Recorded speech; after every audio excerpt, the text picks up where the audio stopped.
Peace and blessings. It's your girl, the one and only Jami B from Jami B and Friends podcast. We got two special, amazing, beautiful people. Tell the world, where are you from, what you represent, and what event are you at right now? Well, right now we're at Sisters of One annual backpack giveaway and shoe giveaway. I'm from Watts, California. Let's go. My organization is called Autism Doesn't Define Me Acaemy.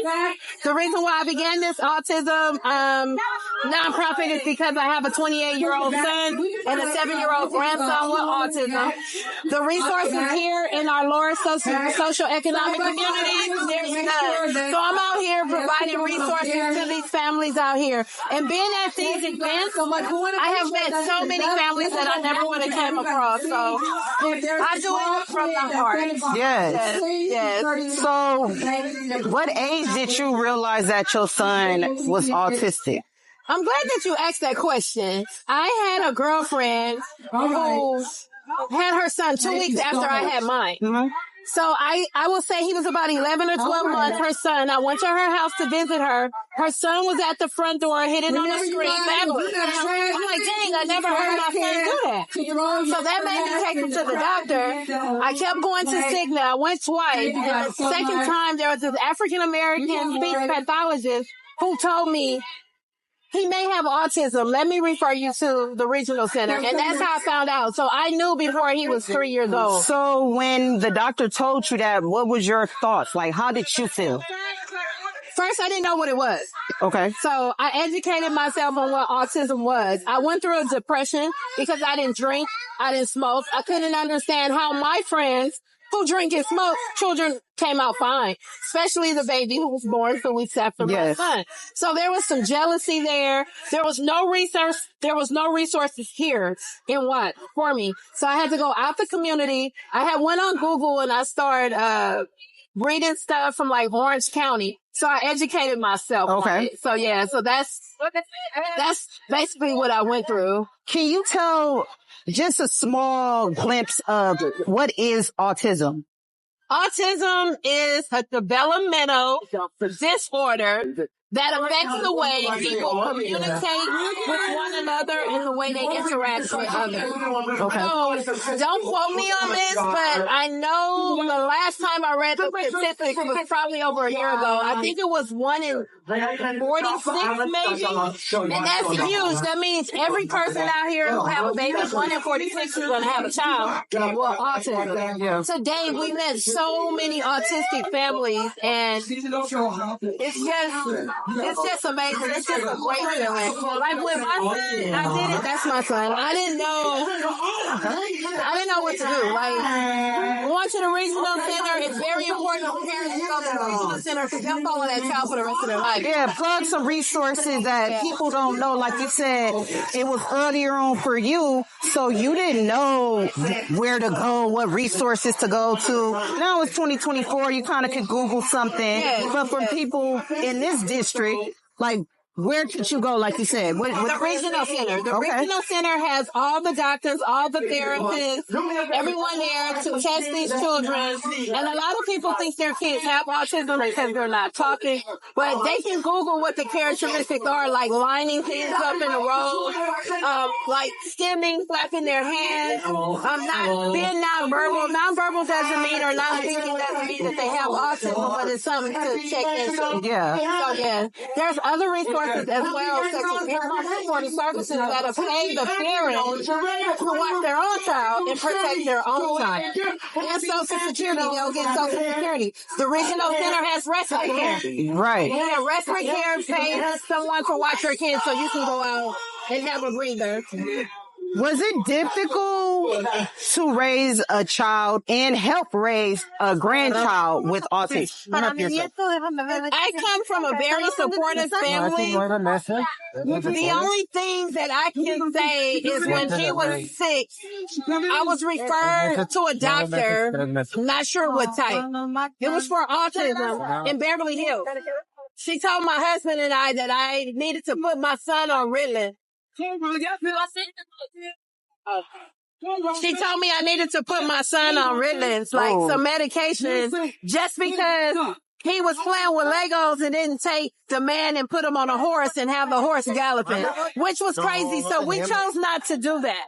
By 7 years old, he was talking. Okay. And his speech is still not that great, but he's self-sufficient. That's good. Yeah. That's good. So where can we find your organization? Do you have a website? Do you have a social media? How can we support and donate? I have a social media page, which is Autism Doesn't Define Me Academy. We also have this coloring book here, and in the back of the coloring book, there are resources for the parents. I love you know the answer, but I'm asking how important it is to give back. It's extremely important to give back. I do so many amazing things, or we do so many amazing things. We have a car club that is called Watts Finest Car Club. Along with Watts Finest Car Club and Autism Doesn't Define Me Academy, along with other community leaders, we have a bi-monthly food giveaway on 103rd in Wilmington.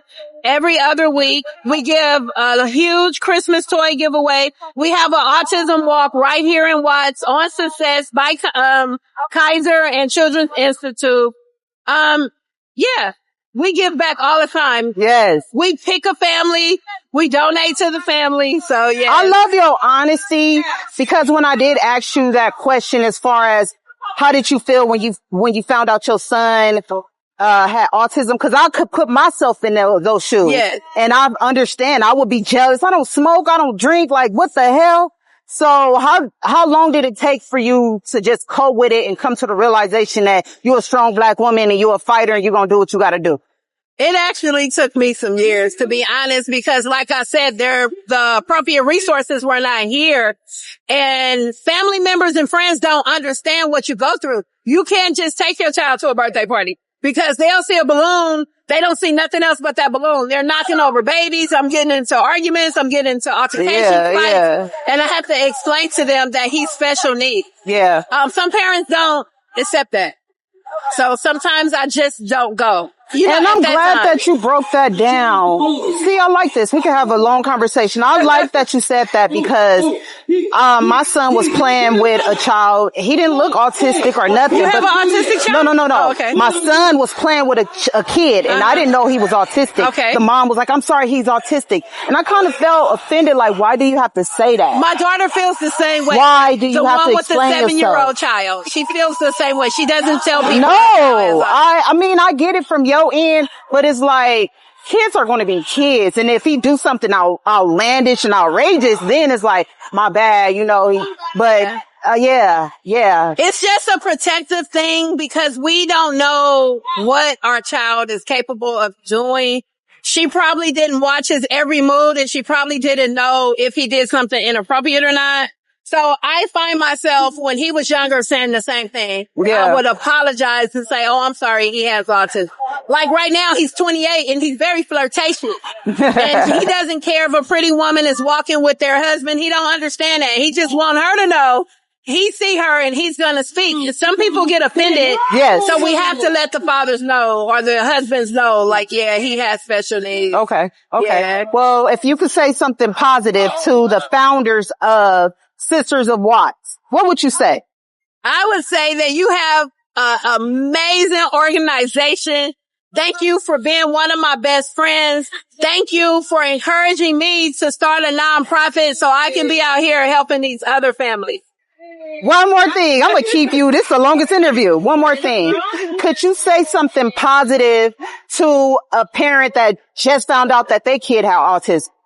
The only thing I can say is that you have to, I'm trying to say this without saying something harsh. Sometimes we can't go by what the doctor is telling us. So, like, they told me to use cards for my son. He's not going to be able to talk. My son is talking. Yeah. So, just teach your children, read to your children, and just know it gets better. Contact the regional centers. They have support groups. I'm going to start my own support groups. Do it. So, and it's for parents with special needs kids and guardians, because they need a break. People don't understand how our family will disassociate themselves with us because our kids have special needs. Thank you. Thank you, Queen. Plus that autism doesn't define me. Acaemy to get all type of free things from us, free food, free toy giveaways, free autism walks. We don't charge for autism walk. Oh, you don't? It's free. No. Free. There's a story behind that too, but that's probably at another time. But yeah. Thank you, Queen. I appreciate Thank you. Jami Being Friends podcast.